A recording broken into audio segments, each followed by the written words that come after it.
here at St. Mark's. Those of you that are joining us on the live stream, thank you for joining us through that. I'm incredibly honored to welcome Mark here to our congregation. I became familiar with Mark about 3.5 years ago, and immediately read his book, Unsettling Truths, which it's just been one of the most impactful books I've read in my adult life, and it's really challenged me and give me some things to think about.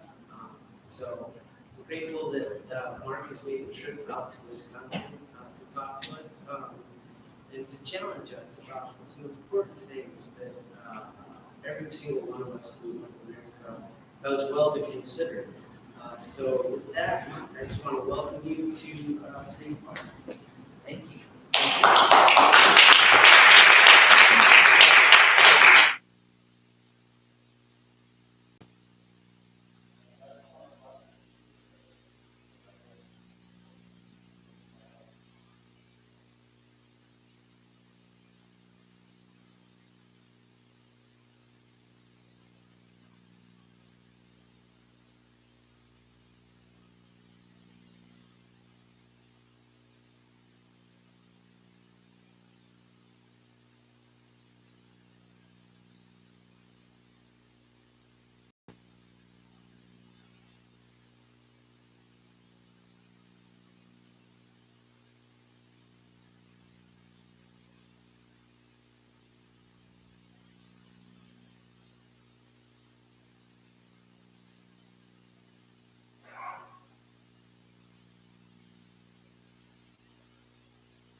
So yes, I was telling my son just the other day, enjoy your eyesight, because the moment you're dependent upon having something in front of your face, life changes drastically.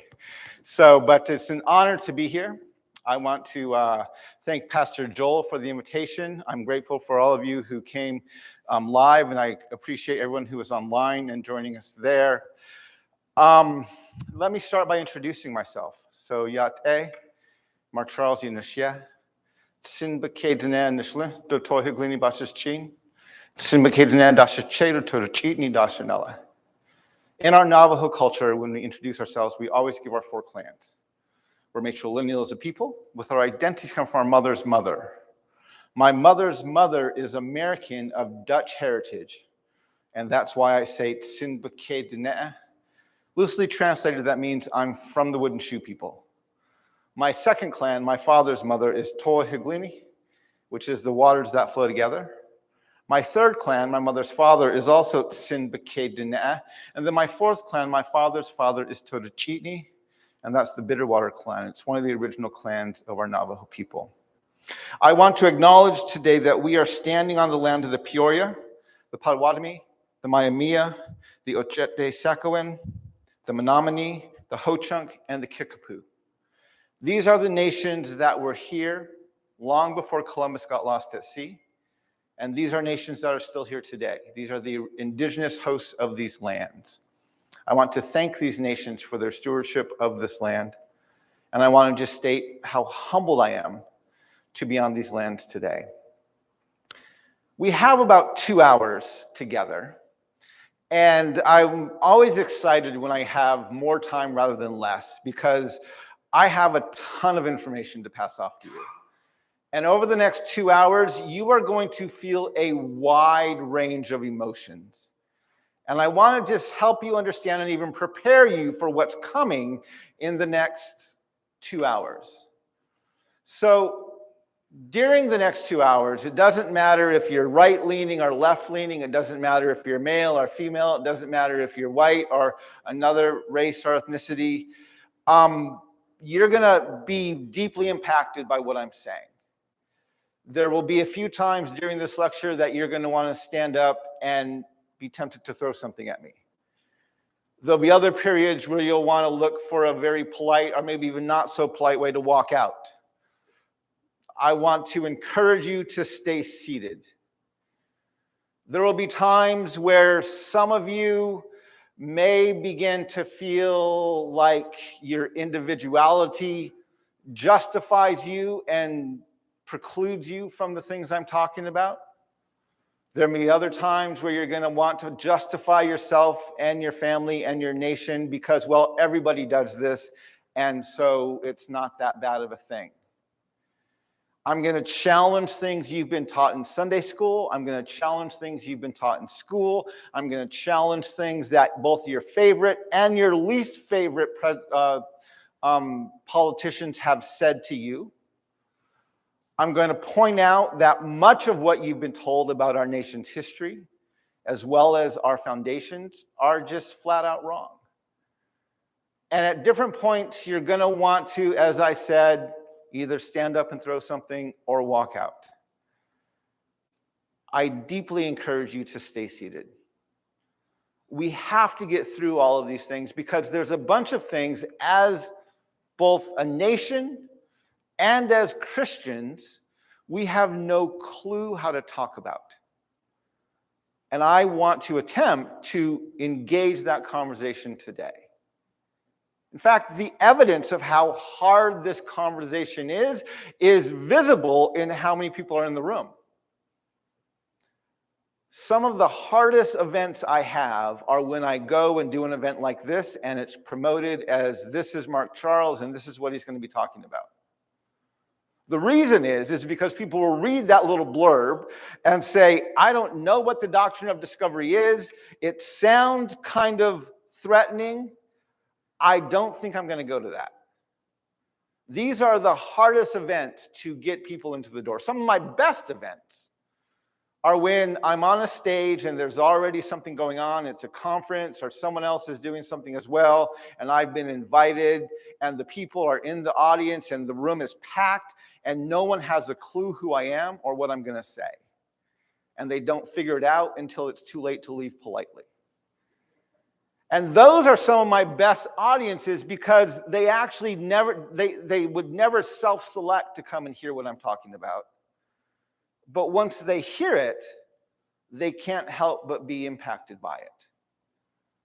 And so there's a chance by the end of this day, if you don't walk out and you don't throw something, you will want to run out and find as many of your friends or family members or colleagues or others or in your relational circle who you will say, you have to hear this presentation. You have to listen to this. And that's one of the next best way to get people into the door. But that's really one of the hardest challenges. So today, we are going to have a conversation about the doctrine of discovery. Now, before we can get into what the doctrine of discovery is, we need to get an understanding of how our nation and our church came to this understanding. Just a brief summary, the doctrine of discovery, it's a series of papal bulls, edicts of the Catholic Church. It says things like invade, search out, capture, vanquish, and subdue all Saracens and pagans whatsoever. Reduce their persons to perpetual slavery, convert them to his and to their use and profit. It's essentially the church in Europe saying to the nations of Europe, wherever you go, whatever land you find not ruled by white European Christian rulers, those people are subhuman and their land is yours to take. So the question we want to start with is how did we get to this doctrine of discovery? And especially, how did the church get from the teachings of Jesus, who said things like, love your enemies and pray for those who persecute you? How did it get from there to a doctrine that literally said you can enslave and kill people who don't look like, sound like, talk like, or act like you? And to understand that, we have to go back into history. Now, one of the other things I'm going to try to convince you of today, because our nation is having a conversation today about white Christian nationalism. And much of the blame for white Christian nationalism is being laid at the feet of white conservative evangelicals.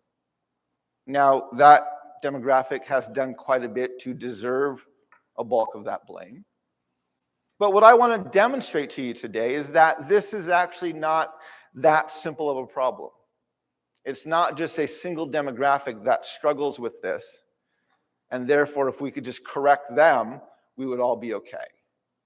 I want to help you understand today how white Christian nationalism is a bipartisan value that was written into the foundations of our country and has created a dysfunctional theological imagination for virtually every U.S. citizen. It impacts everybody. So to understand this, again, we have to go back quite a ways. I want to go back to the notion of a land covenant that the people of Israel had with the God of Abraham. So the God of Abraham made a covenant with Abraham and later with the nation of Israel. The covenant was fairly simple. If you obey me, I will bless you and you will flourish on these lands. And if you disobey me, I will curse you and remove you from these lands. We see this very clearly in Deuteronomy chapter 30, when the people of Israel are about ready to cross over the river Jordan into their promised lands, and God is reiterating the threats and promises of the land covenant. And he says, keep the commandments and the ordinance and his laws and the articles of our covenant with him, that we may live and be multiplied, and that the Lord our God may bless us in the land, whether we go to take possession of it. But if our hearts shall turn away so that we will not obey, and we worship other gods, we shall surely perish out of the good land, whether we cross over this river to possess it. So the land covenant had a barometer. The barometer that the people of Israel had was their prosperity. If they were prosperous, they knew that they were probably doing well in their relationship with God. If they were not prosperous, if their borders were porous, if they were not on their promised lands, if their children were hungry, if they were not secure, there was a good chance there was something out of line in their relationship with God. Their prosperity was not their only barometer with their relationship with God, but it was a fairly simple and a fairly prominent barometer that the people of Israel could use to see how they were doing in their relationship with God. Now, when Jesus came into the world, the people of Israel were not prospering, right? They were actually living under the oppression of the Roman Empire. They had not heard from God or his prophet in hundreds of years. And the nation was earnestly looking for God to send his Messiah to come and return them back to the greatness of the kingdom of David and the reign of Solomon. This is what the people were waiting for. And this is why the Sadducees and the Pharisees and the Essenes and all these sects were rising up, and they were trying to think, what can we do to compel God to send his Messiah quicker? They were trying to find a way to get back into God's good graces so the Messiah could come and reestablish the greatness of the kingdom of Israel. Now, Jesus knew that he was coming as the Messiah, but he also knew that he had a different role to play than the people expected. And so he began very early to change expectations. Yes, he was the Messiah, but he was born in a barn and raised as a refugee. Yes, he was the Son of God, and angels announced his coming, but they sang to a group of shepherds, right? He was trying to change their expectations a little bit. Early in the Gospels, Satan came to Jesus to test him. And he took him to the top of a high place, and he showed Jesus the kingdoms of the world and said, because he thought the kingdoms were the goal, that if Jesus would bow down and worship him, he would give all of these kingdoms to Jesus. Jesus essentially said that's not the goal, and he walked away from Satan. He was not tempted by that. Later, John the Baptist, who was the one announcing the coming of the Messiah, was the first to point at Jesus and say, "This is the Messiah." He was in jail. And he heard stories that Jesus was out raising the children of widows from the dead and healing the servants of centurions. Now, this was not the picture of an imperial Messiah that John and most of Israel was hoping for. And John was very perplexed. And so he sent his servants he sent his disciples to Jesus. And they asked him, he said, "Hey, are you the one who's coming, or should we wait for somebody else?" Jesus turned around. He healed more of the sick, cast out demons, gave hearing to more of the deaf and sight to more of the blind, helped more of the poor. And then he turned to John's disciples and said, "Go back and tell your master what you've seen. And blessed is he who does not stumble on my account." Right? Jesus is rebuking John, basically saying, this is who I am and this is where I'm going. Either get on board or get out of the way. A few passages later, Jesus was out teaching, and there were thousands of people there. And they were in a remote place, and the people were hungry. And his disciples said, "We should feed these people. You should send them away, and we should let them go get something to eat." And Jesus said, "Well, what do we have?" They went out, right? They found this little kid.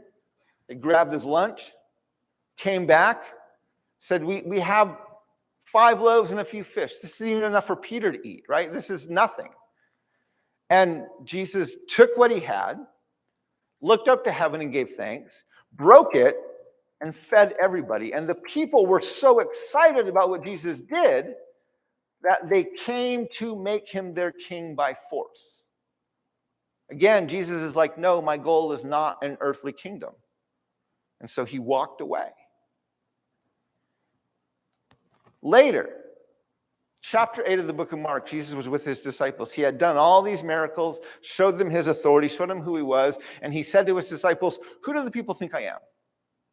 And Jesus said, or his disciples said, "Well, some think you're John the Baptist, risen from the dead. Others think you're Elijah. Others think you're one of the Old Testament prophets." Jesus said, "Well, how about you? Who do you think I am?" Peter, who was the spokesman for the group, stood up and boldly said, "You're the Messiah." Now, Jesus didn't get excited and say, "Ding, ding, ding, ding, you won. Let's now go tell everybody," right? He told the disciples to be quiet. He shushed them and said, "Don't tell anybody." And then he began to teach them that the Messiah, the Son of Man, must suffer and be persecuted. Now, like you and I, the disciples were not very excited about that idea. And so Peter very boldly said to his teacher a rebuke. And he said, "You don't have to die." And Peter, when he saw the disciples listening to, or Jesus, when he saw the disciples listening to Peter, turned around and rebuked him and said, "Get behind me, Satan. You are not on the side of God, but of men." And he went on to teach them that not only would the Messiah be persecuted, but they, as his disciples, would be persecuted. In Luke chapter 21, it says, "They will seize you and persecute you. They will hand you over to synagogues and put you in prison, and you will be brought before kings and governors, all on account of my name. You will be betrayed even by parents, brothers and sisters, relatives and friends. They will put some of you to death. Everyone will hate you because of me." So Jesus was not painting a very rosy picture for his disciples. He was not getting them excited to follow him. But then he went even further and he began to change their paradigm.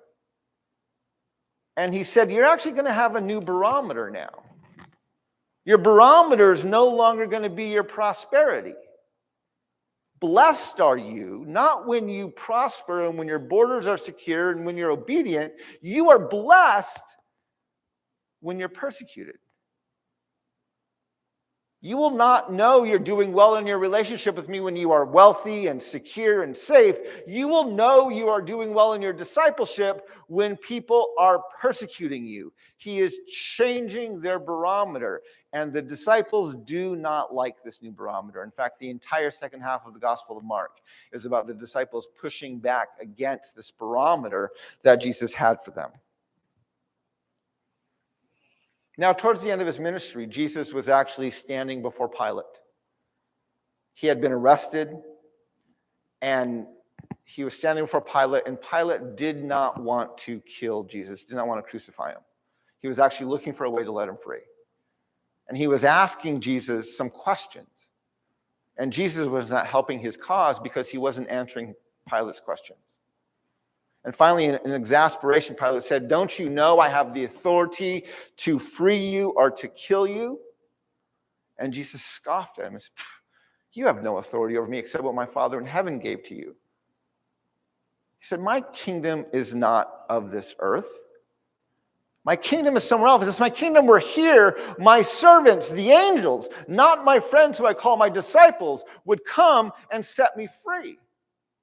He was adamant until the very end. He said, "My kingdom is from somewhere else." So throughout his entire ministry, Jesus was adamant. The people of Israel wanted Jesus to be this earthly kingdom that they could touch and they could see and they could worship. And Jesus kept saying, "No, my kingdom is not here. My kingdom is somewhere else. I am not going to be your earthly king. I am not going to make an earthly kingdom." And it wasn't until Pentecost that the disciples finally got it. Jesus died alone. Nobody believed him. Even in Mark, we're told the women ran away and said nothing because they were afraid. His disciples had all abandoned him.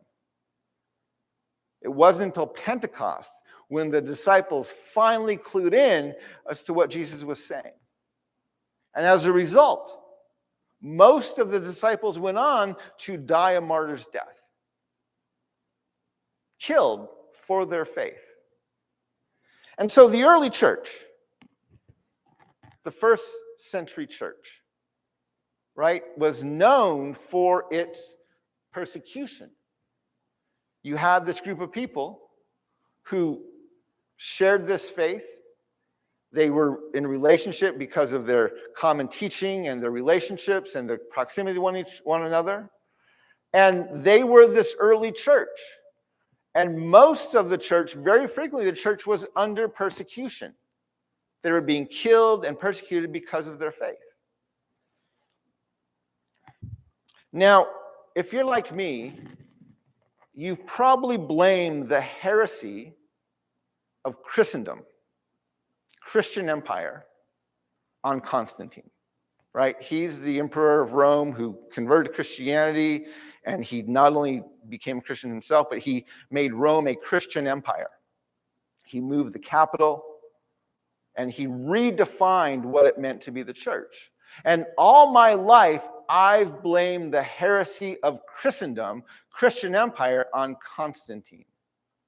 But as I was doing research for this book, I came across the writings of Eusebius. Eusebius was the bishop of Caesarea. He was actually the person who baptized Constantine.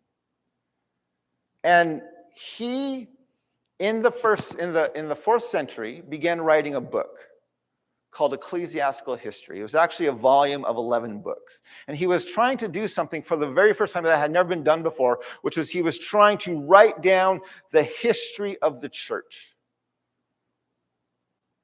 The early books kind of they start before Jesus with the killing of the children when Jesus was born. They kind of gloss over Jesus' life and pick it up with the stoning of Stephen.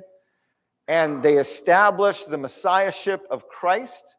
And they go into detail regarding the persecution of the church and the martyrs of the church. And most of these books, they hold the martyrs in very high regard, right? These are people who are sharing in the suffering of Christ. They are very pious believers, and they hold them in very high regard. Now, in Book 8, Eusebius introduces a new character called Constinius. Constinius is identified as a good man, someone who has been blessed by God. And then he introduces Constantine, his son. And he identifies Constantine as an emperor ordained by God. Now, this is a bit confounding because, again, up till this point, the emperors were the ones who were persecuting the church. And now suddenly we have Eusebius identifying Constantine as an emperor ordained by God, apparently there to bless the church. It's a bit confusing.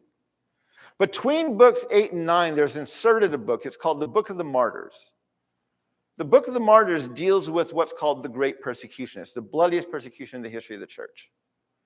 In the Book of the Martyrs, it identifies that the Great Persecution took place in Caesarea, which is where Eusebius was from. And he states in this book that he saw the death of many of the martyrs himself, and he actually knew several of them. So the Great Persecution touches Eusebius. And then coming out after that book, his attitude towards persecution begins to change rather radically. And now, instead of talking about the piety of the martyrs, now he's talking more about the emperors and what can be done to change this persecution, to end the persecution. Now, his book is called Ecclesiastical History, right? And if you're writing a book called Ecclesiastical History, you would think you would be aware that your book doesn't have a conclusion, right? Because the history of the church will conclude when the bridegroom of the church returns. So the fact that you're writing the book is evidence it hasn't happened yet. So you're writing a prequel, you're writing a start, you're writing a forward to what might be a very, very, very long saga. But if you read to the final book and the final chapter and the final paragraph of Eusebius's understanding of ecclesiastical history, you will see that he actually does have a conclusion. He writes that the supreme God granted from heaven above the fruits of his piety, the trophies of victory over the wicked and nefarious tyrant with all his counselors and adherents, he cast prostrate at the feet of Constantine. Not of Christ, but of Constantine. You see, what he's doing here is he's literally setting up Constantine as the savior of Rome. He's identifying Constantine as the savior of Rome. Why is he doing this? Well, because when the persecution touched him, he wanted a way to end the persecution. And if you want to end the persecution, he's focused on creating a Christian empire. And so he identified Constantine as a God-ordained emperor of Rome. Now, if you want to create a heretical Christian earthly empire that has a physical king here on earth, you know who your biggest obstacle is? It's Christ. Right? Because Christ was adamant that his kingdom was not of this earth. And so Constantine, in writing his version of ecclesiastical history to establish this notion of a Christian empire, he had to write Christ out of ecclesiastical history and insert Constantine. And that's exactly what he did. So now that we have this heresy, and Constantine bit, right? He converted to Christianity, and he made Rome Christian, fundamentally changing what it meant to be the church. Now, instead of joining church through your baptism, your confession, and your discipleship, now you remember the church because of your citizenship in this earthly empire. Fundamentally changed what it meant to be the church. So now that we have this heresy known as Christendom, now we have to deal with the theologians of the day, right? What are they going to do? How are they going to respond to this heresy? Are they going to prophesy to it, or are they going to be complicit with it? So one of the major theologians of the 5th century was actually Augustine. St. Augustine is known for writing what's called a just war theory. Now, the just war theory has many purposes. One of it is to help nations fight wars more justly. But it also is there to justify how Christian citizens of these Christian nations can go off and now kill in the name of God and country. Right? Because a plain text reading of Jesus' teaching doesn't allow this. And so if you want to justify that, you have to do some theological gymnastics. So I use the notion that Augustine was working on a just war theory as evidence that he was absolutely trying to be complicit with this heresy rather than prophesy to it. But I wanted to find where he crossed the line, right? Because when you cross the line with Jesus, he tends to call you out. And so I read through his readings on just war. I read through his readings on two kingdoms. And while Augustine is fairly clear that the kingdom of heaven is not the same as the kingdom of man, he seems to have this notion that says, but having this Christian empire is better than not having it, so let's try to find and make it work. But I still couldn't find where he was crossing the line until I came across chapter 5 of his book on the correction of the Donatists. And in this book, Augustine is wrestling with a very perplexing question, which is, what is the role of a Christian king in a Christian empire? He's like, we've never had this before. We've always had pagan kings over us, and now we have a Christian king in a Christian empire, and what's his role? It's not a bad question. But he actually has a horrible premise, and the premise is that he accepts the notion of a Christian empire. And so he writes in the Correction of the Donatists that the role of the king is to prevent and chastise with religious severity all those acts which are done in opposition to the commands of the Lord. He says, for a man serves God in one way, in that he is a man, in another way, in that he is king.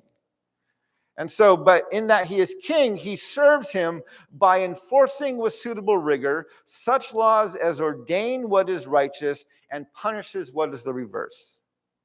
He then goes on to write that this Christian king in this Christian empire said it's better that men should be driven to it by, it is better indeed that men should be led to worship God by teaching than they should be driven to it by fear and punishment of pain. But we have found advantage, he said, in first compelling people by fear and pain, so that later they might respond to teaching. So Augustine is arguing that the role of the Christian king in the Christian empire is to compel people through fear, punishment, and pain to obey the teachings of the scriptures and the commands of the church. Right? This is absolutely opposite of what Jesus was saying. If Jesus didn't have a problem calling St. Peter Satan, he would not have hesitated for a moment to look at Augustine and say, what are you thinking? You're not on the side of God, but of men. But that rebuke never came. And so as Augustine was complicit with the notion of Christian empire, this is what led into the Crusades. And the Crusades were about expanding the empire as well as protecting Jerusalem. Now, in the 13th century, we had another theologian, Thomas Aquinas. Thomas Aquinas was also wrestling with what it meant to deal with heretics. And he came to this conclusion. He said, for in as much as it is a much graver matter to corrupt the faith which quickens the soul than to forge money which supports temporal life, wherefore if forgers of money and other evildoers are forthwith condemned to death by the secular authority, how much more reason is there for heretics, as soon as they are convicted of heresy, to not only be excommunicated, but even condemned to death? So he is arguing that the role of the Christian king in the Christian empire is to kill people who don't keep the commands of the church and the teachings of the scripture. Now, also in the 13th century, we have this term infidel being introduced. The infidel is a term of other. It's first applied to the Moors who become the Muslims. It's later applied to indigenous peoples, anyone who doesn't worship the God of the white European Christian male. Now that we have this other category, this subhuman category of the infidel, now we don't even need a just war theory to justify our wars, because now we justify them based on theological grounds. We're fighting the other. We're fighting the enemies of Christ. And so it's out of this that in 1452, Pope Nicholas V writes out these words and says, invade, search out, capture, vanquish, and subdue all Saracens and pagans whatsoever. Reduce their persons to perpetual slavery, convert them to his and to their use and profit. This papal bull, along with other papal bulls written between 1450 and 1493, are collectively known as what we call the Doctrine of Discovery. This is the doctrine that allowed European nations to go into Africa, colonize the continent, and enslave the people. It's the same doctrine that let Columbus, who was literally lost at sea, land in this new world, which was already inhabited by millions, and claim to have discovered it. Right? The first sentence of the first chapter of our book on settling truths says you cannot discover lands already inhabited. You can conquer those lands, you can steal those lands, but you cannot discover them unless your worldview informs you that the people already living there are not fully human. So this makes the doctrine of discovery a white male supremacist and Christian nationalist doctrine that is the direct fruit of a nation that has prostituted itself out to the empire. Now, in 1621, we celebrated the first Thanksgiving in this land. You've heard a lot of mythology about the first Thanksgiving. You've been told this was this kumbaya moment of a great potluck between native peoples and pilgrims. And we like to draw pictures of this in our elementary schools and reenact this in our school plays. But we don't understand the entire story. So the first Thanksgiving took place at Plymouth Rock in 1621. Now, in 1616 to 1619, in that very same part of the country, of the continent, there was what was known as the Great Dying. The Great Dying was almost like a plague that was brought over by the settlers and the explorers from Europe. And it came and just spread all over the continent, all over the northeast region of the country. It actually destroyed entire villages of native peoples, villages that literally a year ago or 2 years ago were thriving and full of life, were barren and empty, with piles of bodies strewn about them as they died during this Great Dying. It was recorded in the Mayflower 400 that the most alarming period known as the Great Dying, between 1616 to 1619, a mysterious disease ravaged the region where the Wampanoag lived as their lands were explored in greater numbers. Entire villages were lost and only a fraction of the Wampanoag nation survived. In the winter of 1616 to 1617, an expedition dispatched by Sir Ferdinand Jorges found a region decimated by war and disease. The remaining people so sore afflicted with the plague that for that county there was in a manner left void of inhabitants. 2 years later, another Englishman found an ancient plantation now completely empty with few inhabitants, and those who did survive were suffering greatly. So we had this Great Dying take place from 1616 to 1619. Now in 1620, King George, this is the same King George who authorized the translation of the Bible, known as the King James Version of the Bible, I'm sorry, King James, not King George, King James, he made the Charter of New England. Now, I want to read this charter to you. It's in the Old English, so it'll sound a little weird. James, by the grace of God, King of England, Scotland, France, and Ireland, defender of the faith, and to all these present shall come. Greetings, whereas upon the humble petition of divers of our well-disposed subjects that intended to make several plantations into the parts of America between the degree of 34 and 45. Within these late years, there hath by God's visitation reigned a wonderful plague, together with many horrible slaughters and murderers, committed against the savages and brutish people there, heretofore inhabiting in a manner to the utter destruction, devastation, and depopulation of that whole territory.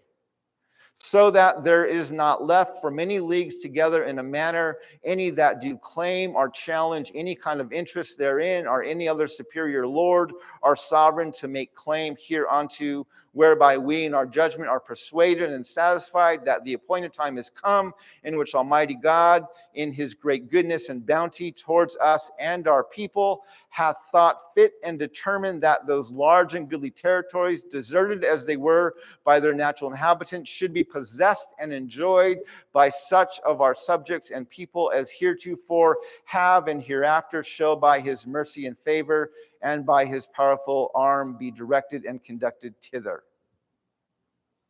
So King James saw the great plague and saw the devastation it brought upon the native and indigenous peoples of Turtle Island. And instead of having mercy and compassion upon these people, he said, this is a sign that God destroyed these populations and has now given this land to white Europeans.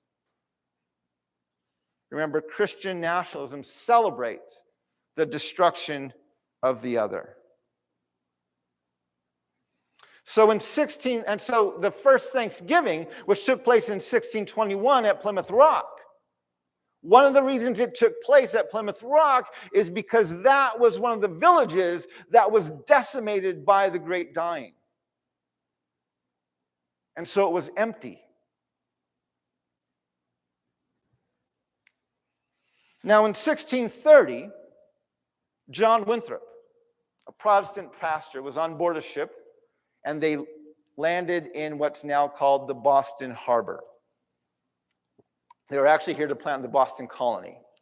And on board this ship, he preached a sermon titled A Model of Christian Charity. In his sermon, he referred to the colonists that he was with as a city upon a hill.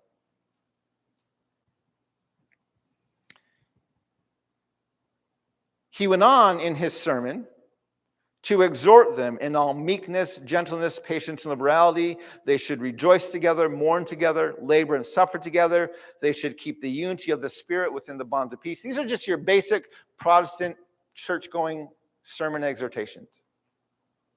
End of his sermon, he is trying to compel his congregants to heed his exhortations. And so he begins to quote from the verses of the Old Testament. One of the passages he quotes from is Deuteronomy chapter 30. This is the same passage we read earlier. And again, it says, but if our hearts shall turn away so that we will not obey and we worship other gods, we shall surely perish out of the good land, whether we pass over this river to possess it. Now, Deuteronomy 30 says river, but in his sermon, John Winthrop says vast sea. Now, why would he say vast sea? Well, they didn't cross a river, they crossed an ocean. So what's he saying? Based on the teachings of Jesus to be a city on a hill, based on the land covenant with Old Testament Israel, they are standing on the shores of their promised lands, ready to go and take possession of them.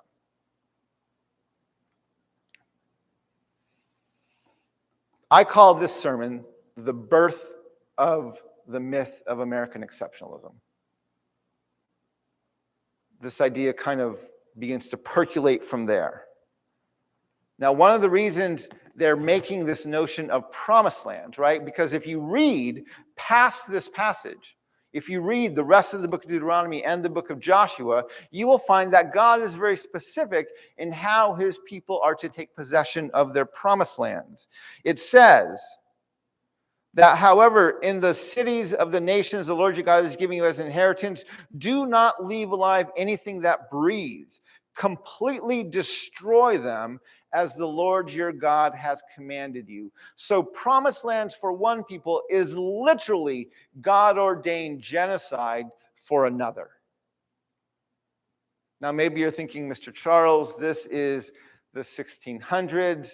We don't think that way anymore. I want to go back just a few years, not very far.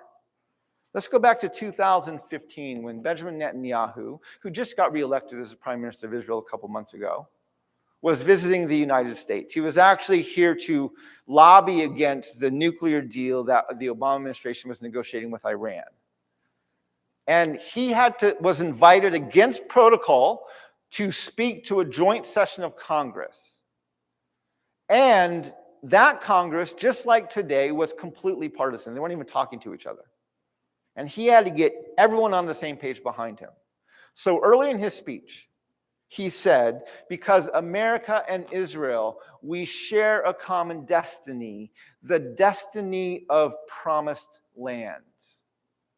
If you want to know why the United States Congress has almost unanimous support for Israel from both the left and the right, it's because we have a very dysfunctional, codependent relationship with the modern nation state of Israel. It has nothing to do with freedom or equality. We need Old Testament Israel's legacy of promised lands to justify what we did to Native Americans and African Americans. And the modern nation state of Israel needs our flourishing as a nation with a manifest destiny to justify what they're doing currently to Bedouins and Palestinians. We have a very dysfunctional, codependent relationship with the modern nation state of Israel. It has nothing to do with freedom or equality. It's about justifying oppression. And in our case, even genocide. So in 1763 then, when we have 13 colonies along the East Coast, King George draws a line down the Appalachian Mountains, and he says to the colonies that are here that they no longer have the right of discovery of the empty Indian lands west of Appalachia. This upsets these colonists because they want access to those lands. And so a few years later, they write a letter of protest. In their letter, they accuse the king of raising the conditions of new appropriations of land. And they go on to state that he has excited domestic insurrections amongst us and has endeavored to bring on the inhabitants of our frontiers the merciless Indian savages. They signed their letter on July 4th, 1776. Literally 30 lines below the statement, all men are created equal, the Declaration of Independence refers to natives as merciless Indian savages, making it very clear the only reason the Founding Fathers used this inclusive term, all men, is because their definition of who was actually human was incredibly narrow. This makes our Declaration of Independence a systemically racist and white supremacist document. Now, a few years later, the founders wrote another document. They begin this one with the words, "We the people." This, of course, is the preamble to the Constitution. Again, it sounds inclusive. But if you keep reading, not even too much further, just down to Article 1, Section 2. This is the section of the Constitution that determines who is and who is not a part of this union, who is and who is not covered by this Constitution. If you read Article 1, Section 2, the first thing you have to note is that it never mentions women. Now, this is important because if you read the entire document, from the preamble through the 27th Amendment, you will find that there are 51 gender-specific male pronouns. 51 he, him, and his. Who can run for office, who can hold office, even who's protected by the document. There's not a single female pronoun in the entire Constitution. So it never mentions women. Second, it specifically excludes natives. And third, it counts Africans as 3/5 of a person. So who's left? Well, in 1787, that literally left white men. And technically, it was white landowning men who could vote. You see, we don't think about this often enough. The purpose of the Constitution, the reason it was written, was to protect the interests of white landowning men. So we get upset today that women earn 60 to 70 cents to the dollar. This shouldn't be surprising. The Constitution's working, right? We get upset that our prisons are filled with people of color. This is not shocking. The Constitution's working. People act outraged that in 2010, the Supreme Court sided with Citizens United and rules that corporations now have the same rights to political free speech as individuals. This is what opens the door for super PACs, unlimited contributions to candidates. This is not surprising. The Constitution is merely doing what it was designed to do. It is protecting the interests of white landowning men. Now, maybe you're thinking, Mr. Charles, we corrected that. Well, we tried, right? Most people think the 13th Amendment abolishes slavery. They think it says neither slavery nor involuntary servitude shall exist within the United States. That's actually not what it says. What it says is neither slavery nor involuntary servitude, except as a punishment for crime, whereof the party has been duly convicted, shall exist within the United States. The 13th Amendment doesn't abolish slavery. It redefines and codifies it under the jurisdiction of the criminal justice system. This is the same criminal justice system that incarcerates the citizens of the United States today at the highest rate of any country in the world. And we incarcerate our people of color at 3 to 5 times the rate we incarcerate white people. We incarcerate Latinx and Hispanic people at 831 per 100,000, American Indians at 895, and Black Americans at a rate of 2,306 per 100,000. White people are, of course, at a much more palatable number of 450 per 100,000. So we have to acknowledge, right, today, in 2020, the 13th Amendment is being used as a way to take away the civil rights, primarily of people of color, within our nation, just like it was designed to do. It's putting enslavement and the dehumanization of people of color under the jurisdiction of our criminal justice system. We also passed the 14th Amendment. Most people think the 14th Amendment, and it actually was written in response to Article 1, Section 2. And again, the first section of the 14th Amendment is very inclusive. It talks about all persons, any person, extends rights of citizenship to anyone born on this continent under the jurisdiction of the country, of the government, right? It's a very inclusive sounding amendment. Section 2 is much more prohibitive. It specifically excludes natives, our women, and it leaves the doling out of civil rights, again, under the jurisdiction of our criminal justice system.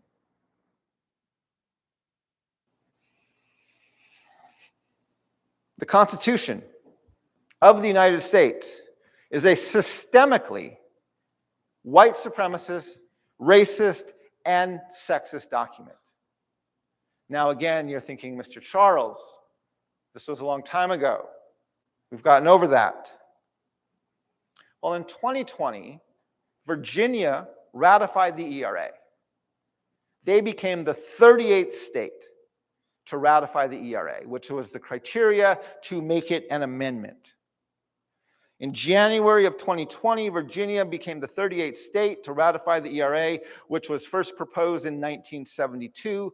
Congress has the authority under Article 6 of the Constitution to set and change the deadlines for the ratification of constitutional amendments, and has done so on numerous occasions. So the problem is even though it got ratified in 2020, the deadline to ratify it had passed years ago. And so it didn't become the 28th Amendment.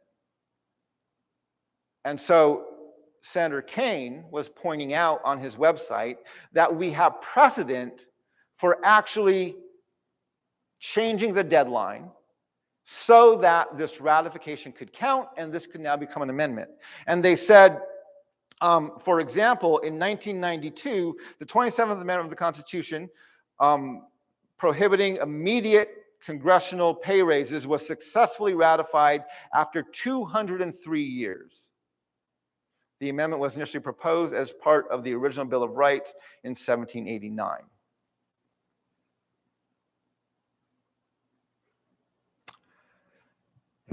In January of this year, Senator Kane and Senator Warner announced a co-sponsorship of a bipartisan bill to affirm the ERA ratification and change the deadline. They proposed that. It passed the House. Remember, both the House and the Senate were under Democrat control. It passed the House, and it was being waited to be voted on in the Senate. On January 6th, or December 6th of 2022, so end of the year last year, it was still sitting there. The Senate never moved on it.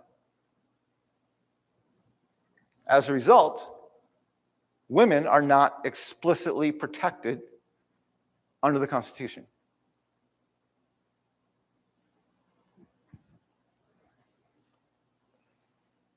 The Constitution of the United States is a systemically white supremacist, racist, and sexist document, and we decided in 2022 we didn't want to change that.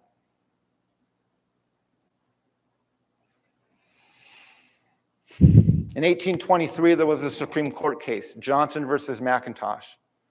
This is two men of European descent. They're litigating over a single piece of land. One of them got the land from the U.S. government. The other one got the same land from a native tribe. They want to know who owned it. Who had the right to sell the land, the government or the tribe? The case goes all the way to the Supreme Court. This was the John Marshall Court, considered one of the greatest Supreme Court jurists in U.S. history. And they had to determine who had the right to sell the land, the tribe or the government. They need to understand and identify what was the legal precedent for land titles. They ruled it was discovery that gave title to the land. And then they went on to build this argument, because that would imply, if discovery gave title to the land, it would imply that natives had the fee title to the land. So they made the argument later in that same ruling, and they said, but the tribes of Indians inhabiting this country were fierce savages whose occupation was war and whose subsistence was drawn chiefly from the forest. To leave them in possession of their country was to leave the country a wilderness. So they're building the argument that because natives are less than human, they can't utilize this land right. Therefore, the right of discovery now falls to white Europeans. And so 1823 set the legal precedent for land titles as the Doctrine of Discovery. Now, this precedent and the Doctrine of Discovery are referenced by the Supreme Court by name in 1954, 1985, and most recently in 2005. I have a TEDx talk out there that talks about the 2005 case. I'll go through a little bit of it here. So in 2005, actually let me go back a little bit. So in the 1700s, when our nation became a nation, the United Indian Nation occupied about 6 million acres of land in what's now Central State New York. The Washington administration reduced that land down to a few 100,000 acres. And then they passed a law that said this land is the land of the United Indian Nation, and only the federal government can purchase these lands. The state of New York continued to illegally purchase the lands until all the Oneida's lands were bought up and they were moved out of the state into Oklahoma. In the 1990s, the Oneida Indian Nation came back to New York and they repurchased some of their traditional lands on the open market. They paid full price for them. And they wanted to reestablish their traditional sovereignty over these lands.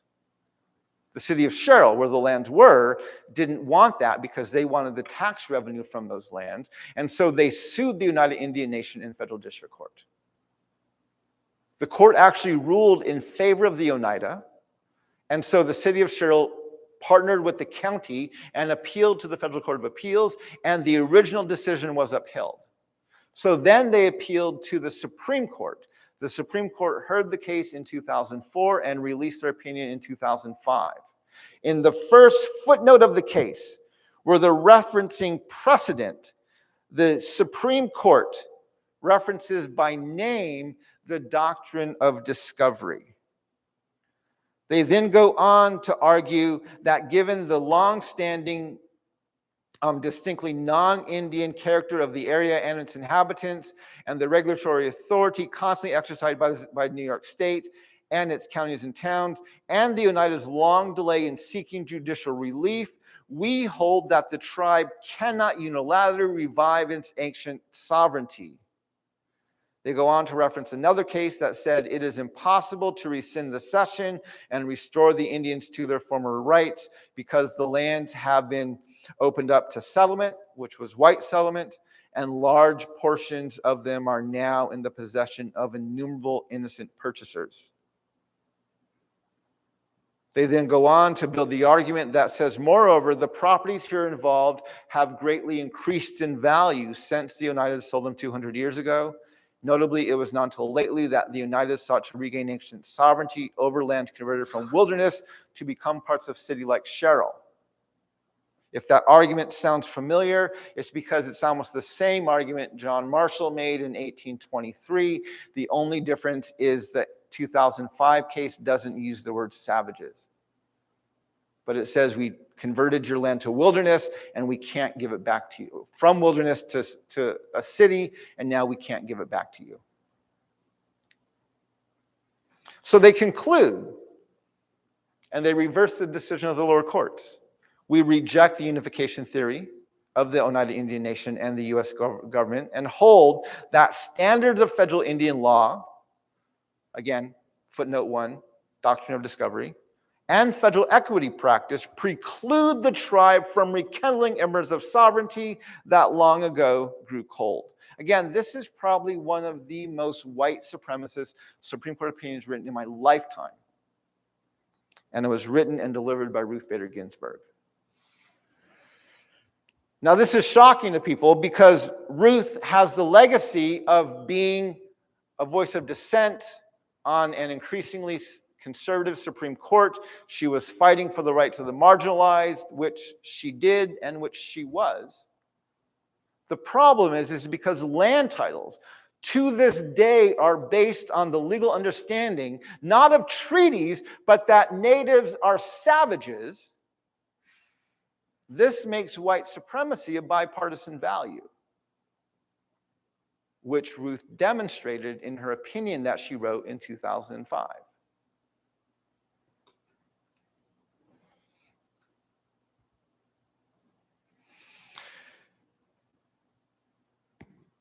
So the United States Supreme Court agrees that the Constitution of the United States is a systemically racist, sexist, and white supremacist document. And this isn't the first time, right? It was in 1857 that they concluded in Dred Scott that this Constitution and our founding documents did not apply to formerly enslaved peoples. Now, in our Constitution, Article 6, Clause 2 is known as the Supremacy Clause. It states that the Constitution and treaties are the supreme law of the land, right? So if there's ever confusion about what to do and what side is right, the supreme law of the land rests with what the Constitution says and what treaties were made. Now, I want to talk to you about a Supreme Court case just from a couple years ago, 2020. It was McGirt versus the state of Oklahoma. To understand this case, you have to understand a few components of Indian law. So when a Native American commits a crime against another Native American on a reservation, the jurisdiction for that crime falls to the federal courts. So McGirt, a Native man, committed a crime against another Native person in the city of Tulsa in Oklahoma. And he was tried in the state court. And he was found guilty. And he appealed his conviction because he said, you tried me in the wrong court. By treaty, Tulsa is a part of a reservation. Therefore, I should have been tried in a federal court, not a state court. The state of Oklahoma responded and said, we have never, in all of our existence as a state, treated Tulsa as a reservation. And the courts have since agreed with us. Therefore, we had every right and the jurisdiction to try you in our state courts. And so the case went all the way to the Supreme Court. The case was heard in 2019. The opinion came out in 2020. It was actually Neil Gorsuch, who was a Trump appointee, who wrote the opinion. And Neil Gorsuch is actually one of the better minds regarding Indian law on the Supreme Court. He dealt with a lot of Indian law cases in Colorado, where he served on the federal courts, and he has a lot of experience. And he's actually one of the better minds on the Supreme Court to deal with Indian law. And so he wrote this opinion. And he actually ruled in favor of McGirt. He stated that the state does not have the right to break a treaty, and the courts do not have the right to break a treaty. And therefore, he said, for judicial purposes, Tulsa and most of eastern Oklahoma is actually a reservation. This meant now that the state of Oklahoma had to retry hundreds of cases that they had previously tried in state court. They now had to retry in federal court. Most of Indian country saw this as a huge victory. But I don't trust the Supreme Court. So the day the ruling came out, I was actually running for president. I took the day off the campaign trail, and I read the entire opinion. The entire thing. And sure enough, true to form, the Supreme Court, Neil Gorsuch, put some Easter eggs in his ruling to white supremacy. One of the things that was written is he said, to determine whether a tribe continues to hold a reservation, there is only one place we may look. Not the treaties, the acts of Congress. This court long ago held that the legislature wields significant constitutional authority when it comes to tribal relations, possessing even the authority to breach its own promises and treaties. He goes on to write that only Congress can divest a reservation of its land and diminish its boundaries. So it's no matter how many other promises to a tribe the federal government has already made. If Congress wishes to break the promise of a reservation, it must say so. So basically what he's saying is he's telling the state of Oklahoma, you're barking up the wrong tree. If you want to have jurisdiction over this land, don't fight it in court. You don't have the right to change it. The courts don't have the right to change it. Only Congress can change it. And later he writes, whenever Congress can muster the will, all they have to do is say the words. And they can break this treaty, and there's nothing that anyone, including the Supreme Court, will have to say about it. This is a complete contrary to the Supremacy Clause that says treaties are the supreme law of the land. And in regards to Indian treaties, the Supreme Court is ruling that no, Congress is the supreme law of the land, not treaties. This is why in 1823 and in 2005, when natives are fighting for sovereignty over our lands, the Supreme Court does not reference a treaty, because all the treaties they made with Native nations have been broken. What they reference is the Doctrine of Discovery. You're not fully human. You can't have sovereign rights over these lands.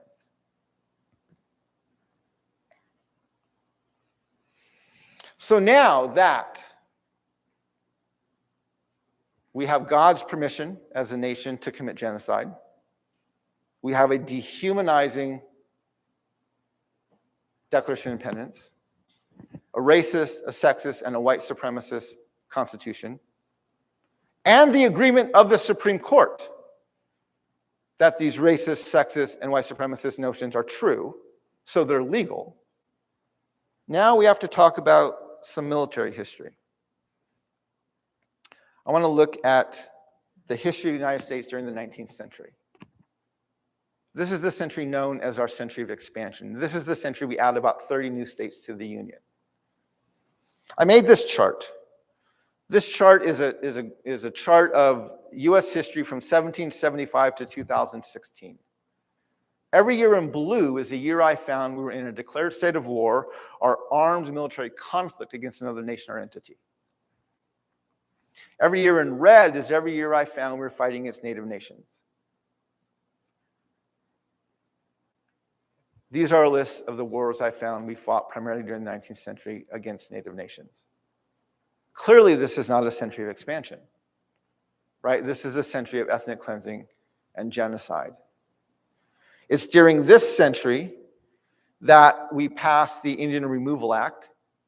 This is the act of Congress that in practice gave the U.S. military the right by force to remove native nations from their lands in the east to empty lands further in the west. This resulted in the Trail of Tears for the Choctaw, the Chickasaw, the Cherokee, the Long Walk for the Navajo and the Mescalero Apache. All told, about a dozen tribes experienced forced relocation, and tens of thousands of Native peoples died as a direct result of the Indian Removal Act. In 1862, we had the hanging of the Dakota 38. In 1863, we had the largest Indian massacre in our nation's history with the Bear River Massacre of the Shoshone in northern Utah and southern Idaho. In 1879, we had the Starved Indian boarding schools. The purpose of these schools was to kill the Indian to save the man. Native children were taken from their homes. They were put into these military-style boarding schools. They were punished for speaking their languages and punished for practicing their culture.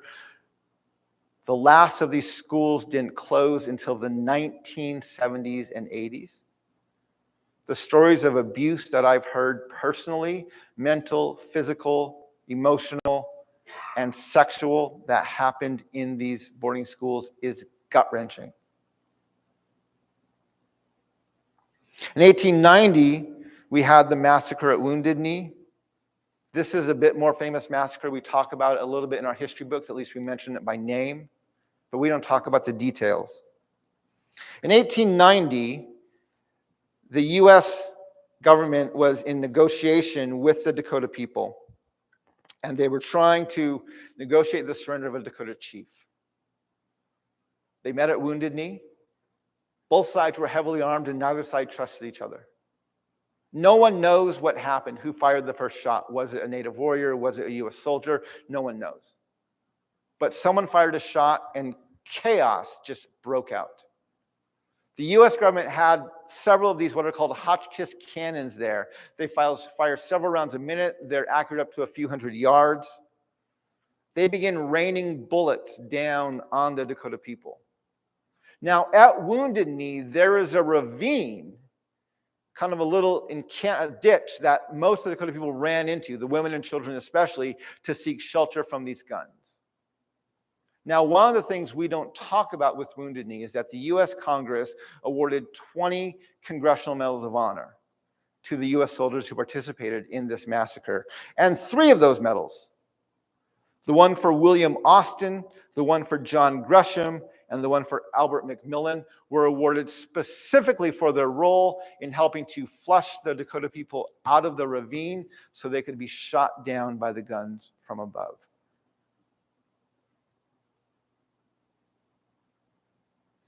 In 1840, this is what our nation looked like. The dark lands to the east are established states. The other lands, lighter lands to the west, are either territories or even uncharted lands. If you go online and look it up, you can actually find medals of honor awarded by the U.S. Congress by war and by conflict. And if you look up medals of honor for the Indian War campaigns, you will find that between 1839 and 1898, the U.S. Congress awards 425 medals of honor to U.S. soldiers who participated in the Indian War campaigns. End of that period, this is what our nation looked like. You can see we've expanded all the way to the west.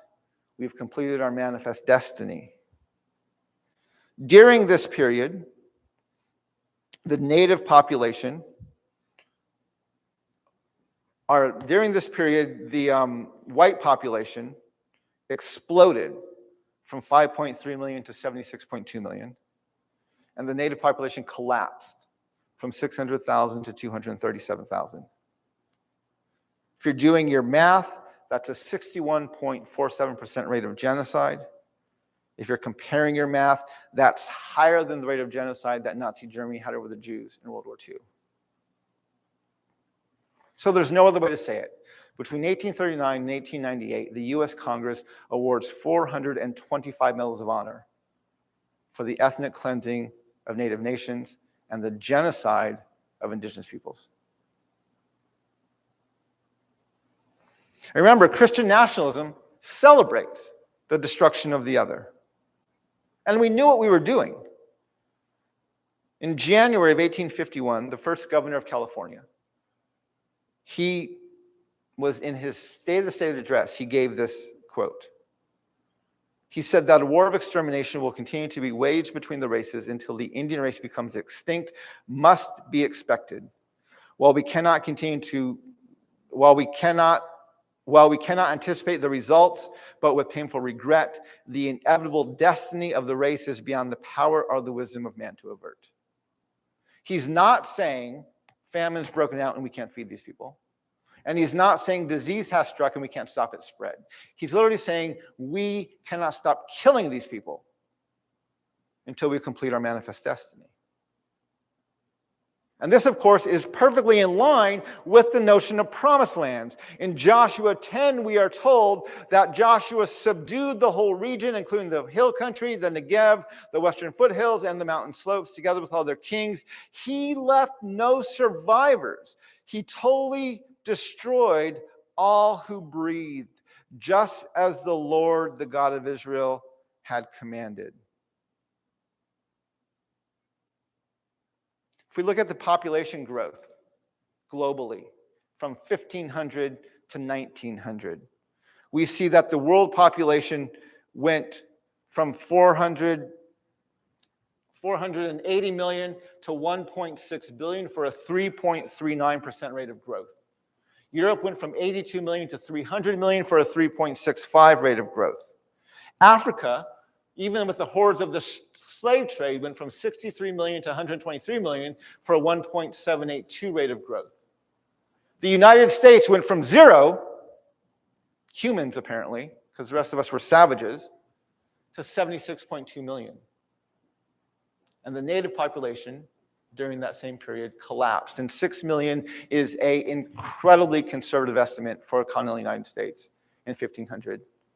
Down to a low of 237,000, which is a 0.0395 rate of growth, which is actually a rate of genocide of 96.05%.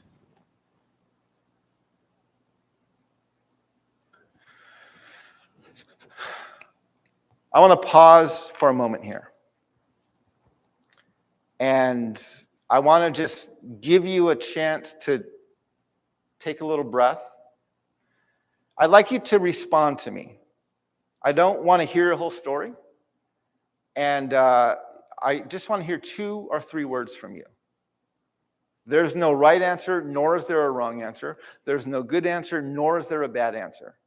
All I want you to do is emote for me.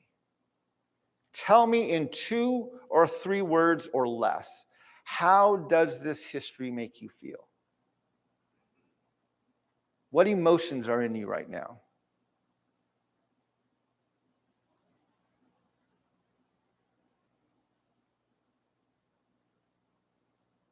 Yes. 2 or 3 words. Yes. Disturbed, beginning, but now after continued study, always despair. Despair? Disturbed and despair. Anyone else?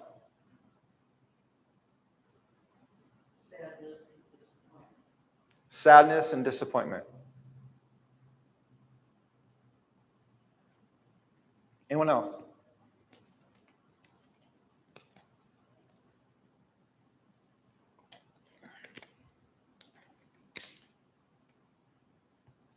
Anything coming in online?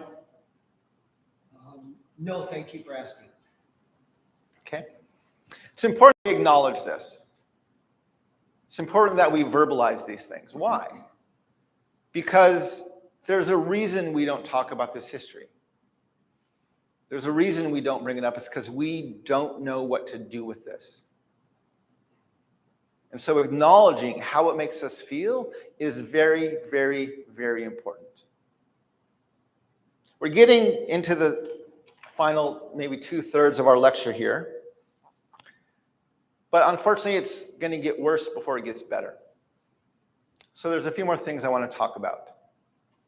Now, if you've read Unsettling Truths, there are 2 chapters that you probably remember very distinctly in this book. They're chapters 9 and 10. In chapters 9 and 10, we deal with the understanding that the victors write the history. And we think that's a good thing. So let's imagine, just for a moment, if you will, imagine with me.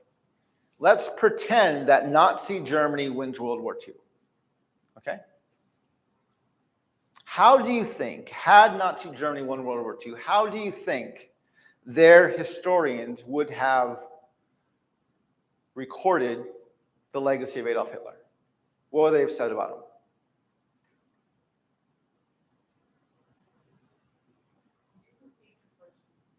Had Nazi Germany won World War II, how would Nazi historians have recorded the legacy of Adolf Hitler? Positively or negatively? Positively. How would they have recorded the details of the Holocaust?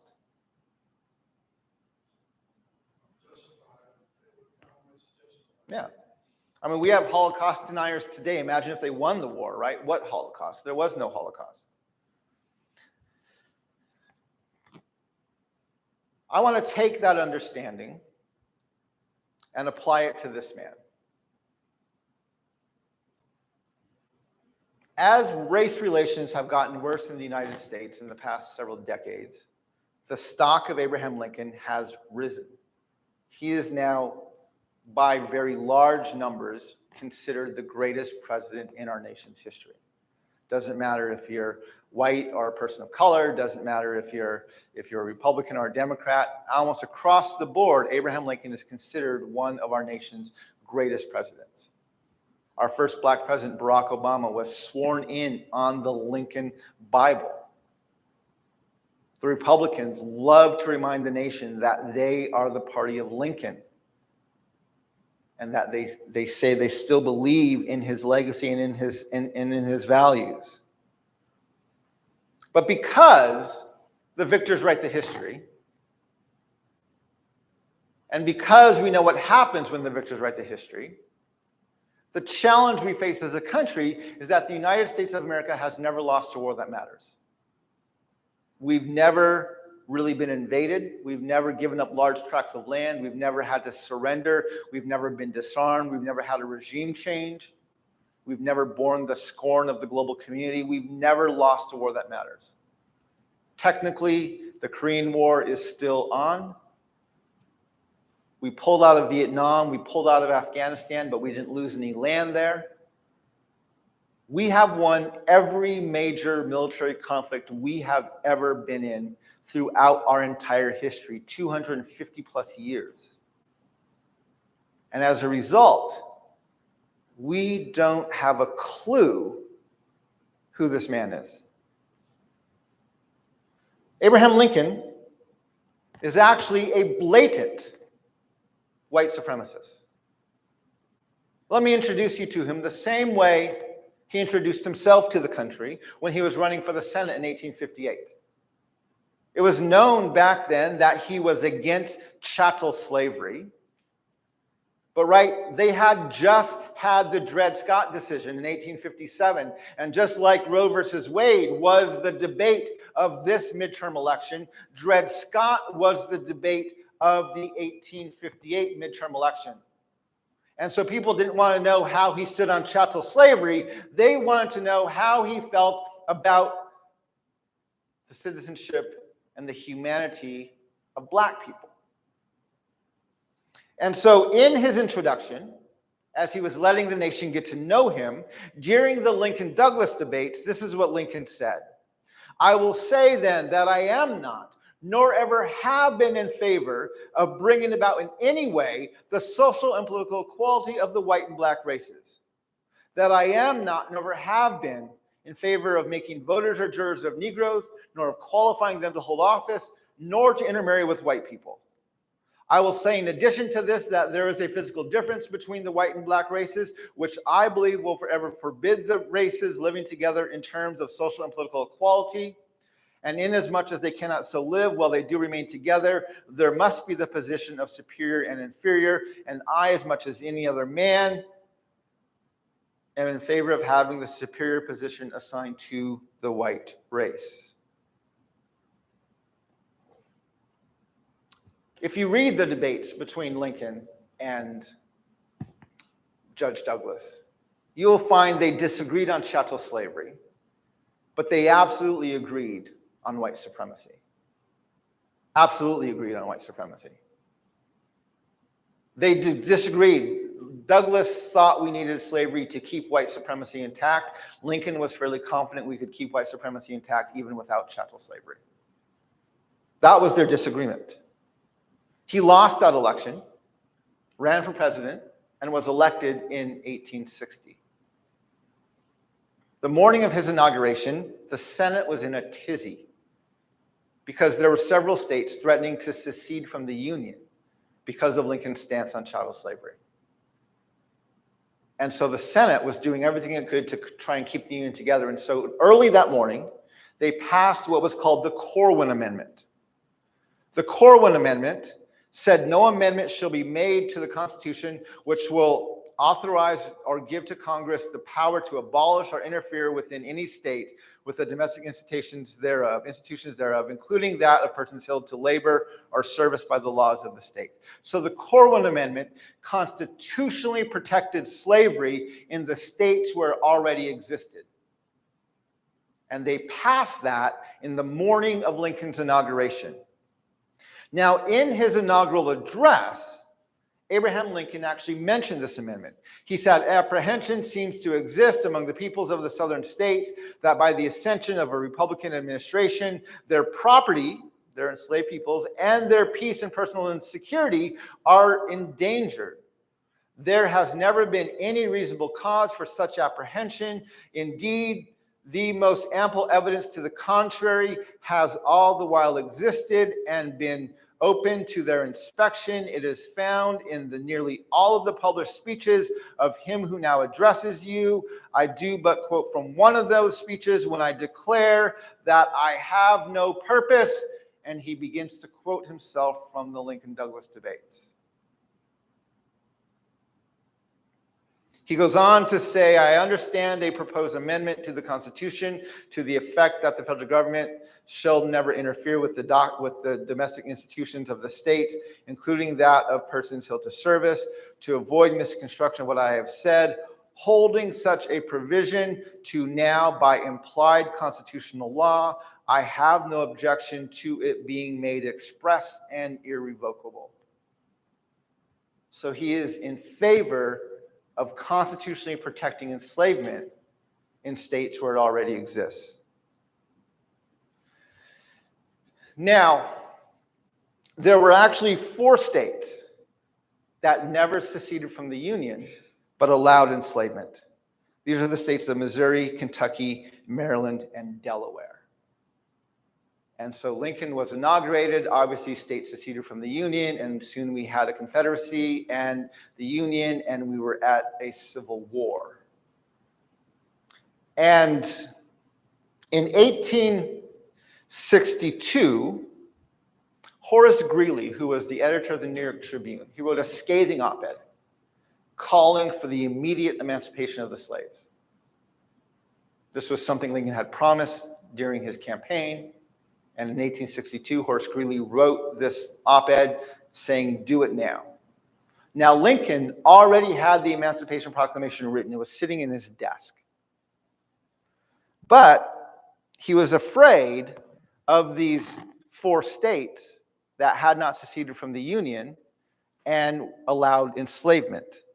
And so he published a letter, And in that letter, he said, my paramount object in this struggle is to save the Union. It is not either to save or destroy slavery.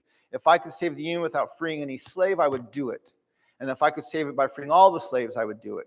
And if I could save it by freeing some and leaving others alone, I would also do that. So his response to Horace Greeley saying emancipate the slaves, and his response to comfort those slave owners in these northern states was, I'm not doing this because I give a crap about black lives. I'm doing this to preserve the Union. That is my highest objective and my goal. Black lives do not matter in this debate. January 1st of 1863, we released the Emancipation Proclamation. The Emancipation Proclamation, if you ever read it, is very specific about where it frees the slaves. They are actually freed, freed in Arkansas, Texas, Louisiana, Mississippi, Alabama, Florida, Georgia, South Carolina, North Carolina, and Virginia. He also lists a bunch of counties where they are freed, and he excludes a bunch of other counties, and he excludes Missouri, Kentucky, Maryland, and Delaware. And he writes that accepted parts are for the present left precisely as if this proclamation were not issued. Not only did he not free enslaved peoples in the northern states, he did not free them in counties where the Union had already won in the South.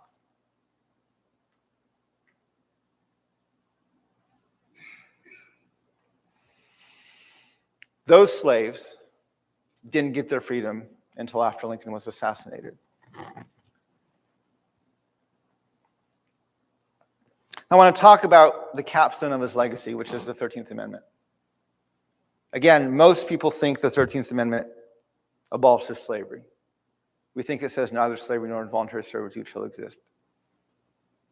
To understand the 13th Amendment, you have to understand Lincoln, right?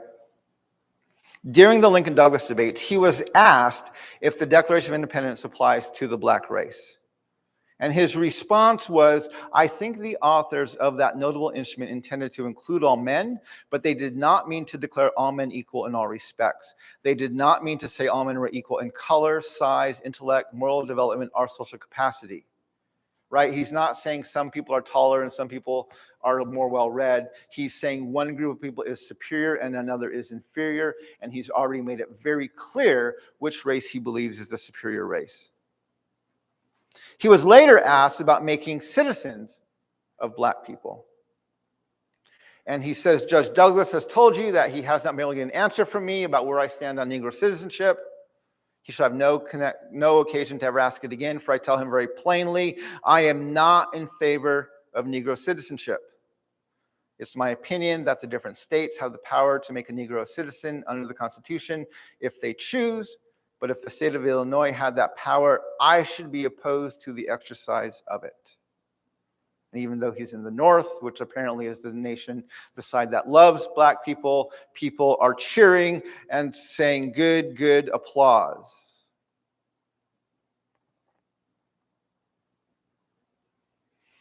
First of all, we have to point out that Abraham Lincoln is publicly stating he agrees with the Dred Scott decision.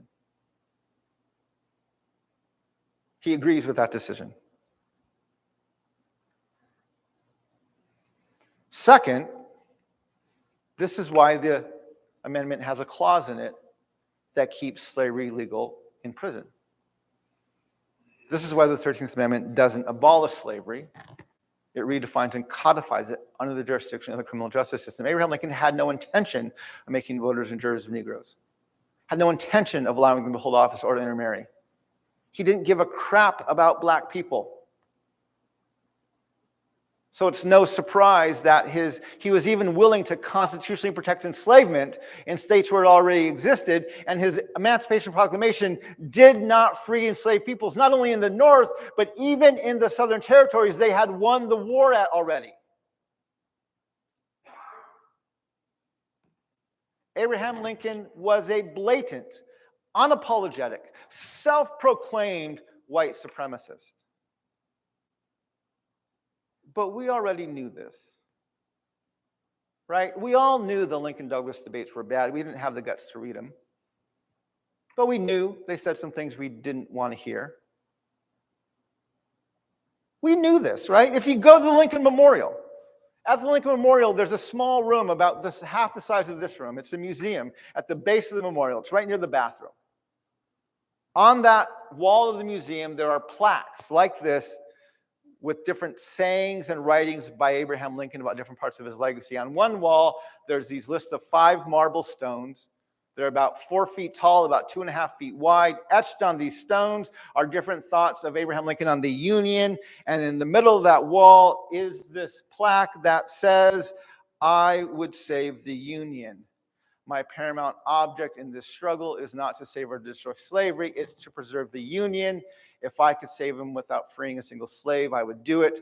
If I could save the Union by freeing all the slaves, I would do it. And if I could save by freeing some and leaving others alone, I would also do that." There is a plaque hanging at the Lincoln Memorial announcing to every American and the world that Abraham Lincoln didn't give a crap about black lives, and in his opinion, they did not matter.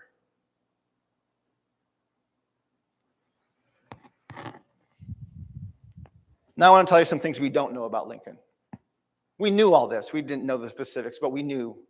We just didn't want to face it. But there's other things about Lincoln that we don't want to know, period. In 1862, the spring and summer, Abraham Lincoln signed 2 bills. He signed the Pacific Railway Act, and he signed the Homestead Act. The Pacific Railway Act allocated the land and the resources to complete the Transcontinental Railway. The Homestead Act allocated 160 acres to anyone willing to go west and homestead for 5 years. So this was spring and summer of 1862. In the fall of 1862, the Dakota people were in a quandary. Previously, they had signed a treaty with the U.S. government, giving up large tracts of their land in exchange for resources to make it through the harsh Minnesota winters. They had signed the treaty about 1.5 years, 2 years earlier, and in the last winter it was very harsh, and the U.S. government was not meeting their treaty obligations. As they were going into the fall, they were concerned about what was going to happen to them this next year and this next winter. And one day, some of their warriors, their young men, were out, and they came across a white settlement, and they decided to go in and steal some eggs. During the time of the theft, they were discovered, and there was a skirmish, and they killed some of the settlers. They went back to their people. They explained to them what they did. And there was a very heated debate about, do they go and make amends or do they go to war? And in the end, the Dakota people decided they should go to war because they did not believe the U.S. government was going to meet their treaty obligations. And so this led to the Dakota War of 1862. It was a 30-day war. It was very bloody, a lot of death on both sides. End of the war, half of the native warriors fled north into Canada, and the other half surrendered. Those who surrendered were immediately put into military tribunals. They were now being tried by the very men they were fighting. These trials were in a language they didn't understand. Witnesses were shared. The trials lasted merely a few minutes. End of the trials, almost 400 of them were found guilty and condemned to death. No one had the guts to bring about this order. So it got passed up the chain of command all the way to Lincoln. Even he couldn't bring himself to do it. But he had to make a decision. He could have ordered retrials, as the trials they got were clearly shams. But he didn't. Instead, he changed the criteria of what warranted a death sentence. Under his new criteria, only 2 of the native warriors were going to die. Now he was afraid of his white settlers because they were already uprising because of this leniency. And they were starting to attack and take things into their own hands. And so a second time, Lincoln did not order retrials. He changed the criteria of what warranted a death sentence and landed on the magic number of 38. So the day after Christmas, 1862, hundreds of Minnesotans came out and they watched as the largest mass execution in the history of our nation took place with the hanging of the Dakota 38. January 29 of 1863, I'll just read this for you. In the frigid dawn of January 29, 1863, Segowich, a leader among the Shoshone of Pewaukee, Big River in what is now Idaho, stepped outside his lodge and saw a curious band of fog moving down the bluff towards him across a half-frozen river. The mist was no fog, though. It was steam rising from the sub-zero from hundreds of U.S. Army foot soldiers and cavalry and their horses. The army was coming for his people. Over the next 4 hours, the 200 soldiers under Colonel Patrick Connor's command killed 250 or more Shoshone, including at least 90 women, children, and infants. The Shoshone were shot, stabbed, and battered to death. Some were driven into the icy river to drown or freeze. This was the deadliest Native American massacre in U.S. history of the Shoshone Nation in January 29 of 1863. In February of 1863, Abraham Lincoln nullified all of the treaties of the Native nations in Minnesota. In March of 1863, without treaty or negotiation, he ordered the removal of all the Native peoples from the state of Minnesota. They were put into wagons, they were herded by foot, they were marched out of the city, they were put on barges and shipped out into the Dakota territories to the west. They were put on a reservation that was not sustainable for them. It was a very oppressive, unjust, and even bloody removal. In the fall of 1863, one of Abraham Lincoln's generals, General Carleton, gave this order, and he said, henceforth every Navajo, this is in the Southwest, male is to be killed or taken prisoner on sight. Say to them, go to the Bosque Redondo, or we will pursue you and destroy you. We will not make peace with you on any other terms. This war shall be pursued until you cease to exist or you move. There can be no other talk on the subject. Kit Carson went through the Navajo lands. He rounded up our people. He destroyed our livestock. He burned our hogans. He burned our crops. He chased around our people and captured them.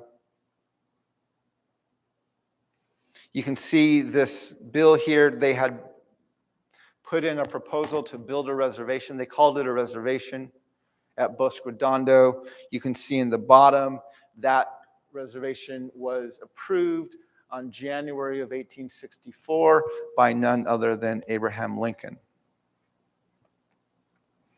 Historian Raymond Friday Locke, in his book The Navajo, records that by the middle of December, most of the aged and the weak had died.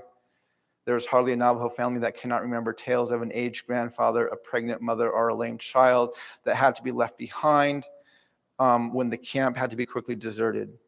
The patrols were not interested in taking captives. It was too much trouble to transport them back to the forts. Any Navajo they saw was shot on sight. Mothers were sometimes forced to suffocate their hungry, crying babies to keep their families from being discovered and butchered by an army patrol. Nearly 10,000 Navajo men, women, and children were rounded up. They were marched down to Bosque Redondo. Hundreds of our people died of exposure and starvation along the way, and nearly a quarter of our people died while imprisoned in what can only be called a death camp.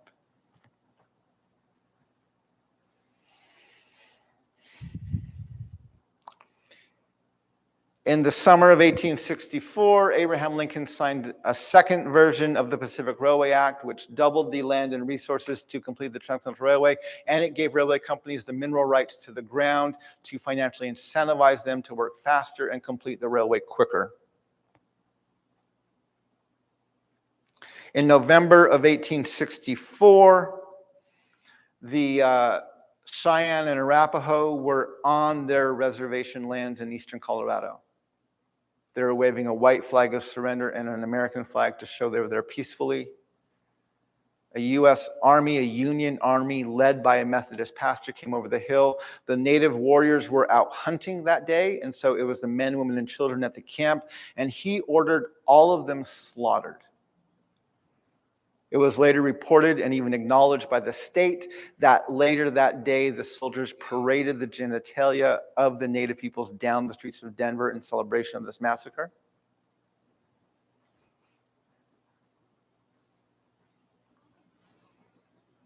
So in 2.5 years, we had the Dakota 38 and the removal from Minnesota. We had the Bear River Massacre in Idaho and northern Utah. We had the Navajo Long Walk in Southwest, and we had the Sand Creek Massacre in eastern Colorado.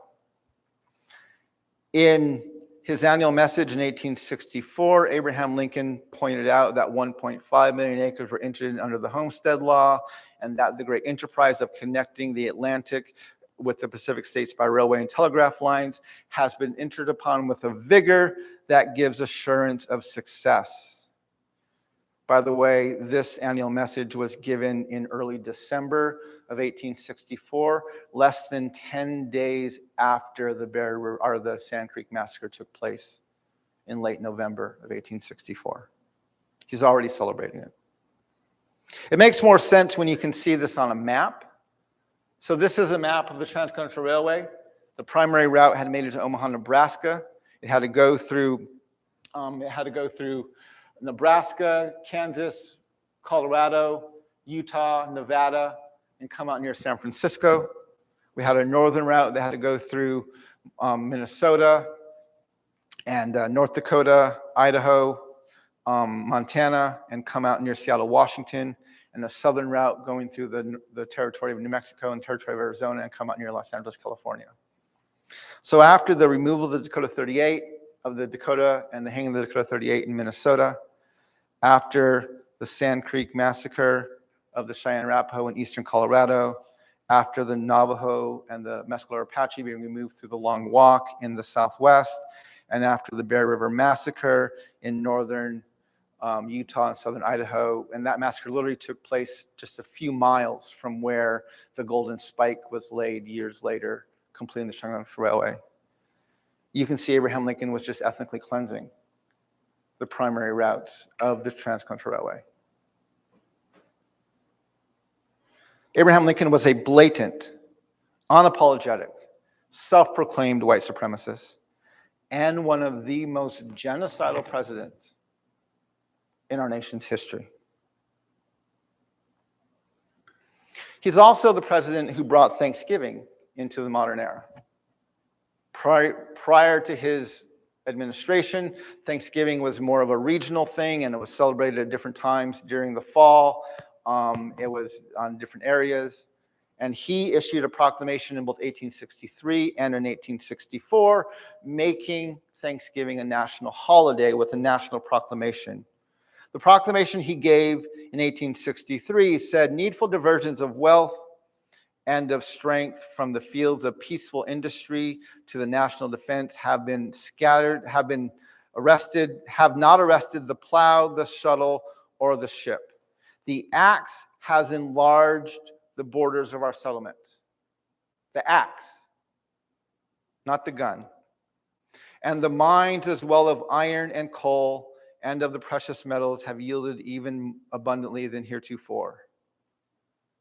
Population has steadily increased, and the country, rejoicing in the consciousness of augmented strength and vigor, is permitted to expect continuance of years with large increase of freedom. No human counsel hath devised, nor hath any mortal hand worked out these great things. They are the gracious gifts of the Most High." So as Abraham Lincoln was going through ethnically cleansing the routes of the Transcontinental Railway, he stopped twice and paused, and made a call for the nation to hold a national day of thanksgiving, giving praise to God for the fruits of the genocide he was actively committing.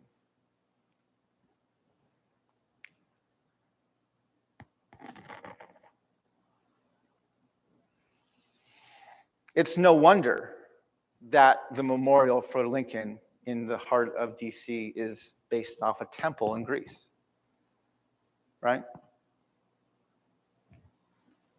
He's a god in our minds. Again, we have to remember Christian nationalism celebrates the destruction of the other. I want to talk a bit more about Thanksgiving and make it a bit more personal to you. So one of the things as we celebrate Thanksgiving, we have that first Thanksgiving in 1621. We have Lincoln making Thanksgiving about the fruits of genocide. And one of the things that we've always connected with Thanksgiving in the last 50 to 75 years has been football. It's actually one of the things that we like to do on football. There's two teams that play almost every year on Thanksgiving, right? We have the Detroit Lions, who've been playing on Thanksgiving for almost 100 years. And we have the Dallas Cowboys, who have played pretty much every year for the past 50 so years. Cowboys are considered America's team.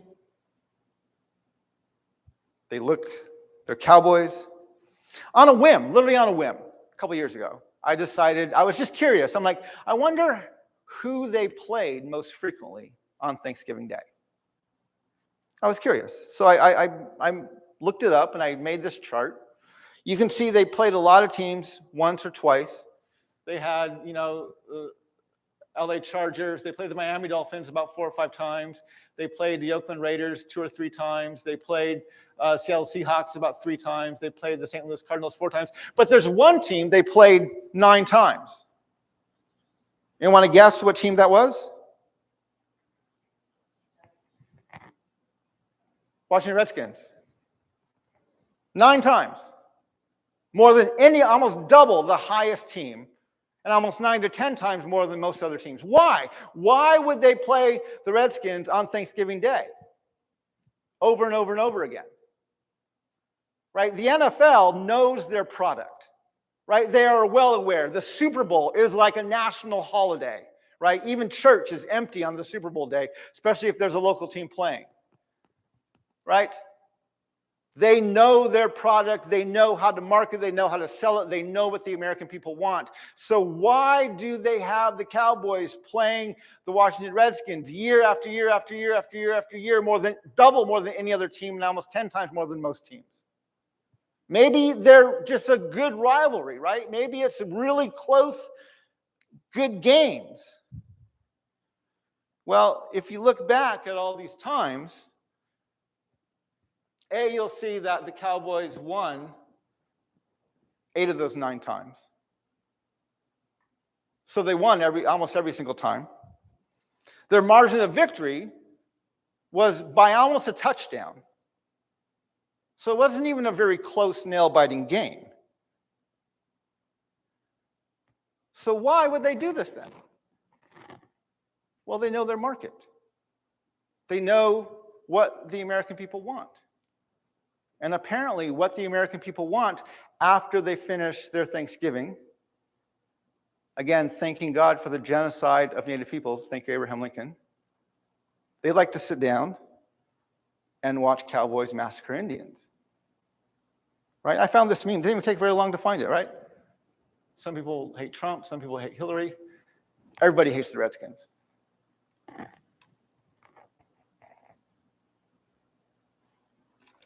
These are just the subtle ways we do things as a nation. The things we accept, the things that happen around us we're not even aware of. So again, I want to go back to this conversation about Christian nationalism. I just want to deeply help impact you on how much this is a bipartisan value, because we've been having this huge debate about it these past few weeks, past few years. Right? We had a 2-year-long commission looking at the uprising, the insurrection at the Capitol building. Now, the problem we have as a nation is that first of all, we're a very young nation, right? We're not very old. And as far as nations go, I would put us at a preteen at best. Now, the problem is while we're a preteen, we are a very wealthy and incredibly well-armed preteen. But we still have all of the hormonal challenges that preteens have of trying to get used to their gaining strength and their varied emotions and all their things, all the problems you have as you raise your preteens, right? And you know the challenges. That's what the U.S. struggles with, but we're doing it with a ton of money and a ton of weapons. Okay? Now, as a nation, we actually have a very simplistic political system. It's not very complex. We have a two-party system. And what our two-party system does is it makes every dialogue binary. There's a right or a wrong to every single problem. And the solution, 9 times out of 10, is to simply obstruct your opponent until you can get them out of office and insert someone of your party into office. That's the entire political strategy for the past several decades. So we have a very, very, very simplistic two-party system. On top of that, we have a media that exacerbates the problem, right? Most of us are aware of what's called the Fox News bubble. Maybe you're aware of it because you have family members who live in it, or maybe you exist in it yourself. Now, the interesting thing about the Fox News bubble is it exists for a reason, right? I actually study media a lot, and I do research on the bias of media. And except for the Wall Street Journal and Fox News, there's very few mainstream media outlets that lean right. Almost everything leans left. Even AP, NPR, and PBS lean left. CBS, ABC, NBC, they all lean left. CNN and MSNBC, they are actually as partisan on the other extreme as Fox News is. And so not only do we have a Fox News bubble on the right, but we have a CNN and MSNBC news bubble on the left. And both of these news bubbles exist to keep their party in office, and they exist to make you angry and afraid about your opponent.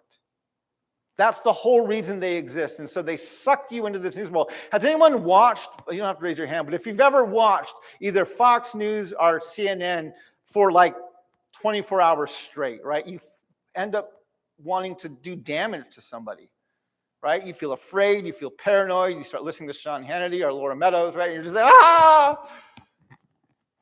These bubbles exist for a reason. And Donald Trump he set up camp in the Fox News bubble.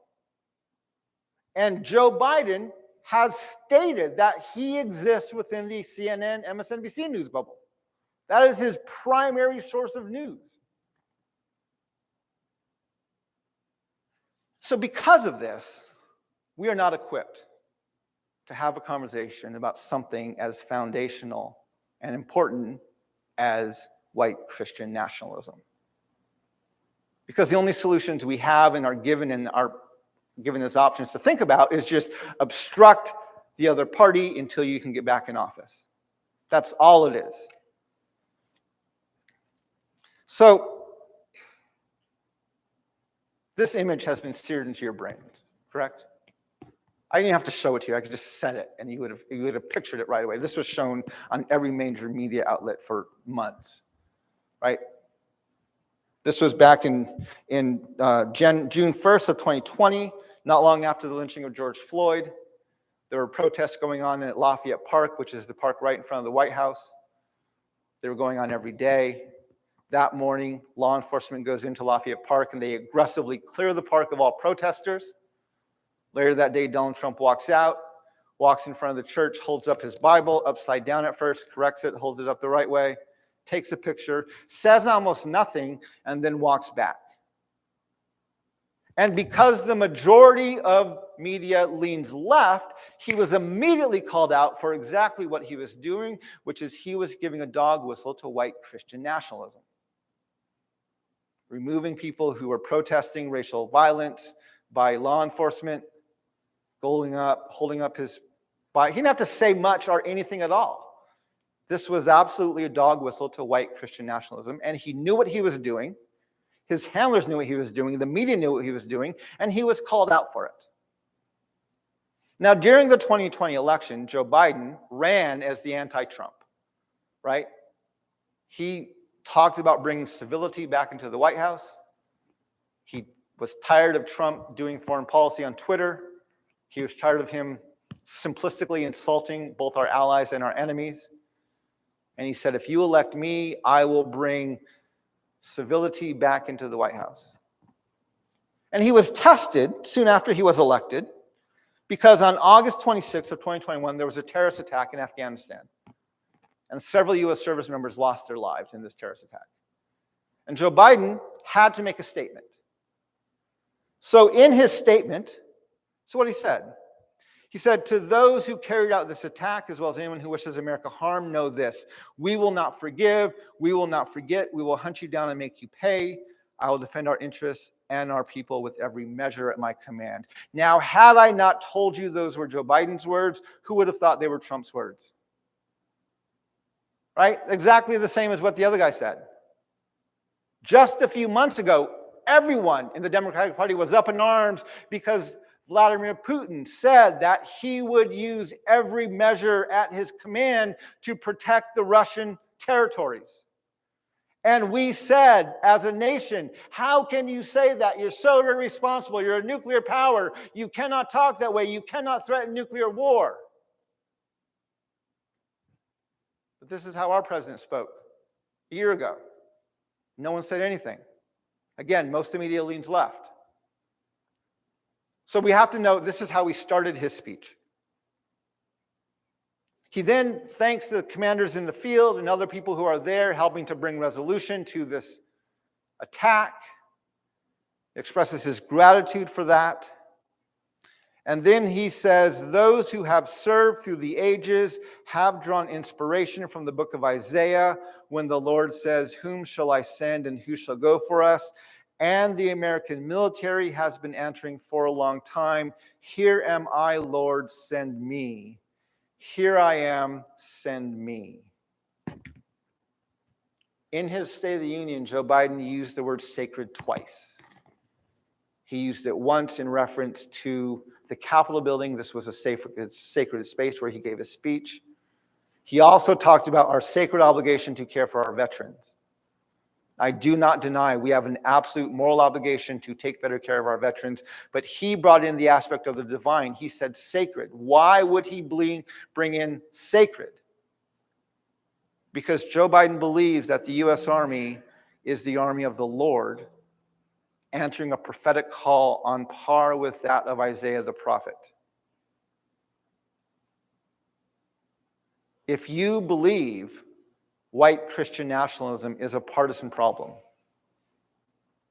turn off Fox News, turn off CNN, and start hunting your news instead of finding it in your algorithm. Right? Fox News, CNN's not going to tell you this because it would destroy their advertising revenue. And Fox News doesn't have the theological acumen to make this kind of a statement. They don't know what's going on. Right? But these are the things we have to be aware of. This is a bipartisan value. We have to understand that.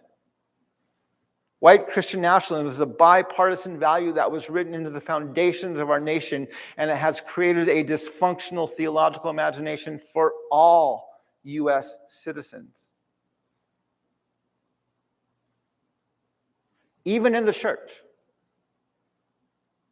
Even in the church.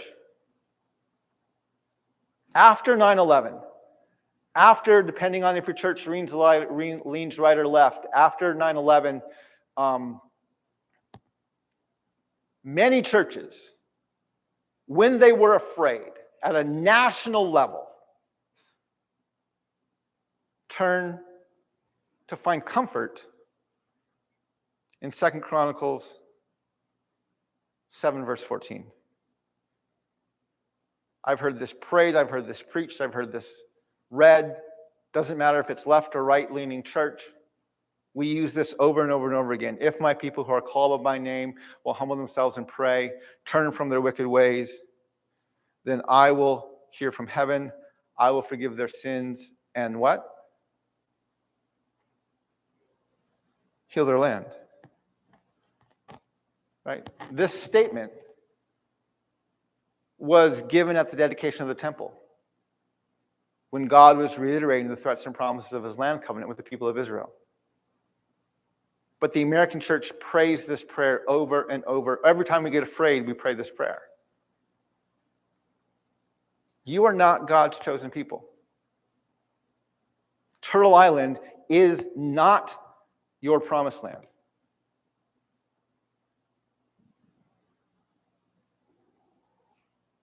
It's just that clear. It's just that basic.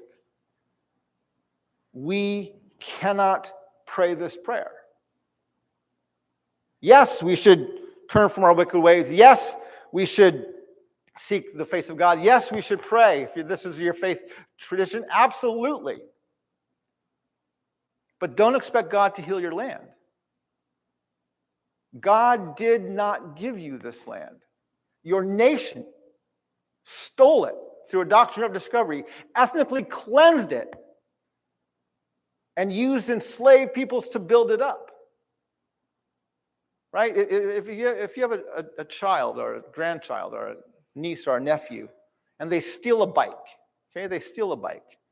And they're joyriding on this bike, and they're riding around town, and they crash it, and they destroy the bike and scrape up themselves, right?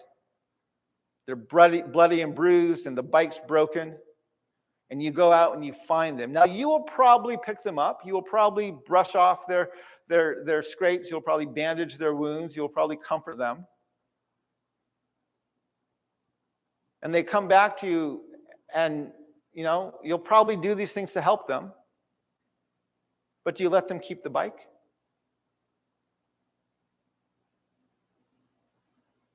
No. Why? It's not their bike. They stole it. Yeah, it's a shame they crashed. It's a shame they got hurt. It's a shame that you want to make it better, but you don't let them keep the bike because they stole it. This is where we as a nation, we have to, as a church, we have to understand who we are. We are not the people of Israel. We are not God's chosen people. We do not have a land covenant with the God of Abraham. These are not Europeans' promised lands. One of the things I'm working so hard towards is I believe our nation needs a national dialogue on race, gender, and class. It's a conversation that I would put on par with the Truth and the Reconciliation Commissions that took place in South Africa, in Rwanda, and in Canada. But I would not call ours Truth and Reconciliation. Why? Because reconciliation implies there was a previous harmony. That's not accurate. I would use the term truth and conciliation. Conciliation is the mediation of a dispute. If reconciliation is returning us back to a mythological harmony, conciliation allows us to start at the very broken place where we're at, which is we've never had a healthy relationship across racial lines in this nation ever. And we have to build that relationship for the very first time. I love using this quote. It was by George Erasmus, who's a native leader from what's now called Canada. And when he was writing about the Truth and Reconciliation Commission there a few years ago, he used this quote. He said, where common memory is lacking, where people do not share in the same past, there can be no real community. If we want to build community, we have to start by creating common memory. I love this quote, right? I think this quote gets to the heart of our nation's problem, especially regarding race, which is we don't have a common memory. We have a white majority that remembers this mythological legacy of discovery and expansion, opportunity and exceptionalism. And we have people of color who have the lived experience of stolen lands and broken treaties, of enslavement and Jim Crow laws, of boarding schools and Indian massacres, of segregation and mass incarceration, of internment camps, families being ripped apart at our borders, and there's no common memory. And there's actually no point in U.S. history where we can look back and say that we had a healthy relationship across racial lines. That point doesn't exist. I'm not trying to shame people. I'm not trying to cancel people. I'm not trying to cause chaos and anger. I am working hard to create this common memory so that we can move towards this dialogue so that for the very first time we can hopefully have a healthier community within our country across these racial lines. I want to thank all of you for taking the time to join me for a couple hours this afternoon. The book that I wrote, On Selling Truth, The Ongoing Dehumanizing Legacy of the Doctrine of Discovery, I have signed copies available here in the back if you'd like to purchase some of those. I'm actually running a special right now on my here and on my website, which is my book study special. You can buy 10 copies, 10 signed copies of the book for the purpose of a book study. And at some point during your study, you can schedule a virtual Q&A with me. And I'll jump on Zoom and do a Q&A with you in your study, and you can ask me directly questions you have about the book as you're working through it.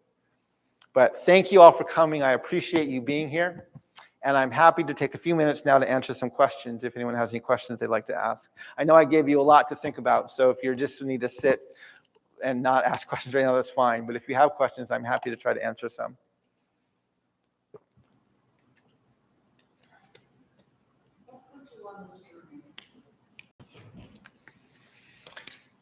I entered this journey, it was a staged journey. My grandparents were boarding school survivors, and they were also Christians, and they didn't teach the culture to my father because they were told I had to give that up to become a Christian. And so a lot of my adult life, I've been on a journey to re-understand my own Navajo culture and language and heritage and people. And so I've been on a road as I've gone down that journey, and I've blogged about a lot of these things over the past decade or so. But as I've gone down that journey of trying to understand what does it mean to be Native American and be a Christian, how does my culture, my language, my people, my history impact the way that I worship and follow God? That's what got me on this journey for the Doctrine of Discovery. I actually moved back to the reservation, and I lived on our reservation with my family for about 11 years. 3 of those years were in a very remote part of our reservation, living in a traditional community, no running water, no electricity. We lived in a single room hogan. Herding sheep and weaving rugs is what our neighbors did for a living. And so, yeah, as I've both lived more with my people, but also had to wrestle with, right, I'm the son of my mother and my father. So the Navajo culture, you introduce yourself with your 4 clans, and your identity is your mother's mother. So to claim I'm Navajo means I have to tell people I'm Dutch, because that's who my mother's mother is. And so it's forced me to live in these 2 worlds where I'm not half this and half that. I am Navajo, I am Dutch, and I've had to work hard to gain integrity within both of those communities. And so that's been the impetus of the journey I'm on right now, and why I'm working towards the goals I'm working towards. Thanks for asking that. I wanted to clarify one thing. When I said sadness and disappointment, my disappointment was not in what you presented. Yeah, I understood that. It was in how Christianity and politics was taught. Yeah, I understood that, but thank you for clarifying it. Yeah. Well, I want to thank you all for coming. It was so good to have you here. I'll be in the back if you want to even just ask some questions or talk to me there too. But you can, if you want to buy a book, but I'll be around for a little bit. But it was an honor to be with you today. I'll be preaching here tomorrow.